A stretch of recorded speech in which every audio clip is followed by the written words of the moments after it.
أخي اليوم المحاضرة ما قدرت أستوعبها، ما دخلت راسي.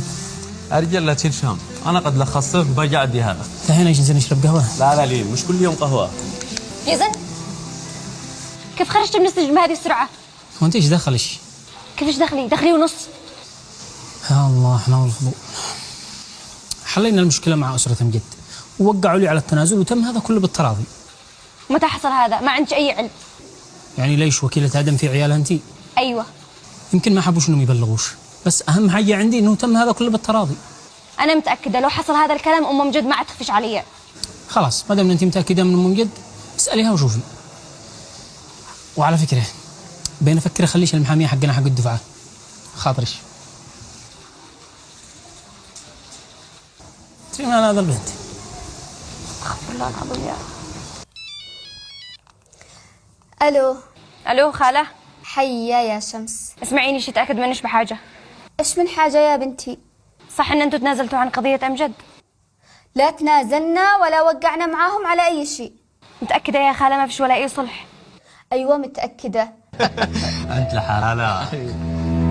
حسبي الله ونعم الوكيل فيك يا غشاش يا مخادع. خير إيش في؟ أنت مالكش دخل، كلامنا مع هذا المحترم. سلامة ايش في؟ إيش في؟ خدعت المسكينة هي وزوجها، كل مرة تثبت لي إنك منحط وعديم أخلاق وما بش عندك لا ذمة ولا ضمير. احترمي نفسك يا بنت وعرفي ايش بتتكلمي، ايش عملت أنا؟ خدعت المسكينة هي وزوجها وقلت إنهم تنازلوا عن القضية وهم ما تنازلوش، وكل كلامك كذب فيه كذب. الله لا سامحك لا دنيا ولا آخرة. إحنا ناس مساكين بعد حالنا ما درينا من نلاقيها، من الحياة وقسوتها، ولا من بيوتها الإيجار وأصحابها اللي ما يرحموا ولا يشفقوا، ولا من غلا الأسعار، ولا منكم أنتوا. حرام عليكم الظلم ظلمة يوم القيامة.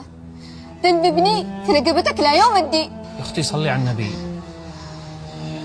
أبي أنا كلمني إنه جاء عندكم وقعتوا على التنازل وتم كل شيء بالتراضي.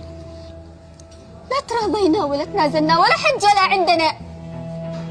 طيب من الذي بصم على التنازل؟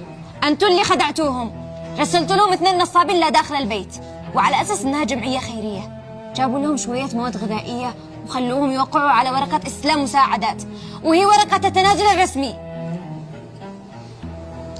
مش معقول هذا الكلام. بطل تعمل نفسك بريء، مش أنت داري بحاجة، أنا متأكدة من كلامي.